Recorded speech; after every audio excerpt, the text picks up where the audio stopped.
Oh, hello, yes. Well, good work. I'm so pleased. Yes. Still, never mind. I can always run after that ever-disappearing pension, can't I? Waving bye-bye to that in the distance. Oh, just over the hill. Yeah. Please do. Keep kicking that can down the road for me. Please do. Still, that'll get our productivity up or something. Anyway... Yesterday, shouldn't really laugh actually after the very disturbing events at Huntingdon Station, but it's always amusing to see our grifter class doing what they do best, which is decide that even when they're very, very wrong about things, they're still blindingly right. So, well into the night there were people insisting it was a terror attack, and then by 10 o'clock yesterday morning when there was an actual police conference that said it wasn't, it still was, yes. Still, your heart has to go out to them. After all, they have to put food on the table, and it's the only job that realistically they can have, and they're gonna get that money by the sweat of their bigotry. Oh, yes indeed. Anyway, bringing us neatly on to such aforementioned types. Yesterday there was a brilliant piece by Daniel Hannan. Yeah, I'm always thinking of the day today with him. Somebody who undoubtedly believes that, a bit like Stalin, we just need to shoot a lot more people and the economy will improve. I am paraphrasing, but those of you that know me know that I do like to use that analogy because, of course, if we shoot enough people, we will get communism. Or in Daniel's case, if we simply make the poor enough, then they will actually work hard enough, yes. I don't think it was actually Arthur Scargill who originally said if you want the rich to work harder, you have to give them more money, and if you want the poor to work harder, you have to give them less money. But I do remember him quoting that one, yes. So he wrote this yesterday. Britain doesn't just have a politician problem, it has an electorate problem, yes. And apparently the problem is that people actually want a fairly decent life, and they're not prepared to economically suffer for another decade, which, after all, is really letting the side down, isn't it? Yes. Imagine being given a choice between something that's okay and something that isn't, and stupidly, according to Daniel, going for the wrong side of it. Yes.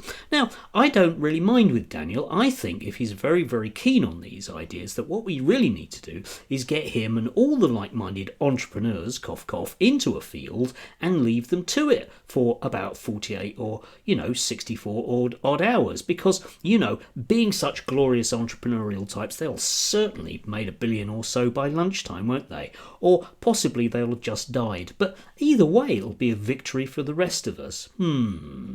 Yeah, really astounding. You can link down below, you can read that for yourself. But I think these people are basically drifting into the idea that they just don't really want democracy anymore because it's kind of messy and it gets in the way of their brilliant economic planning. Yet another group of people that really don't want reality to get in the way of them making money. And, just on the back of that, again, I had to smile at this from Janet Daly, who's not somebody that I ever usually bother reading, but I did actually bother in this case. Yeah, the Telegraph cannot keep its credibility if it's not transparently independent. Leave that one just hanging briefly in the air. Professional journalism is too valuable in an age of misinformation to be compromised by external interests. Yes, they're still banging on about the idea that somebody who's very rich from abroad might buy the paper. Be dreadful, wouldn't it? Imagine if somebody very, very rich that didn't have, for example, my best interests at heart bought the paper.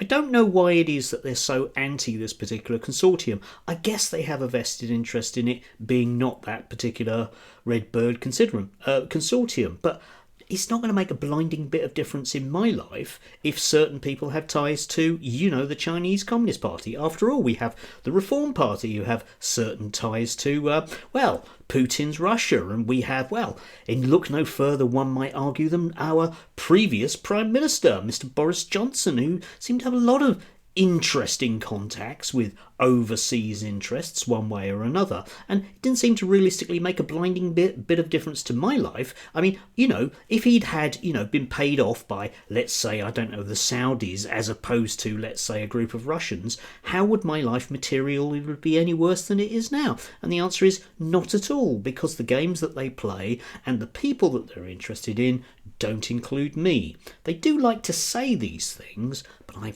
getting the sneaking suspicion that they might just be lying. And they're drifting into that kind of Daniel thing whereby, well, the problem with me is I just need a damn good kicking, and then A, I might think better things, but B, I would certainly work harder, and I certainly wouldn't whinge about somebody putting the pension age up again.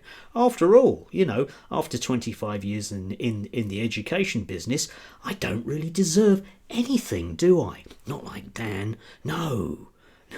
Not like our glorious grifters. No. The real movers and shakers of the economy. Like I say, I think we should just put them all in the deep pit and see who climbs out. And personally, I'm happy to sit there with a stick and make sure it's nobody. Do have a lovely, lovely day. And remember, don't encourage violence unless you're joking about it. Because after all, there's nothing we can't joke about unless it's things that they don't want us to joke about. In which case, we can't joke at all. Them's the rules. Ooh, enjoy.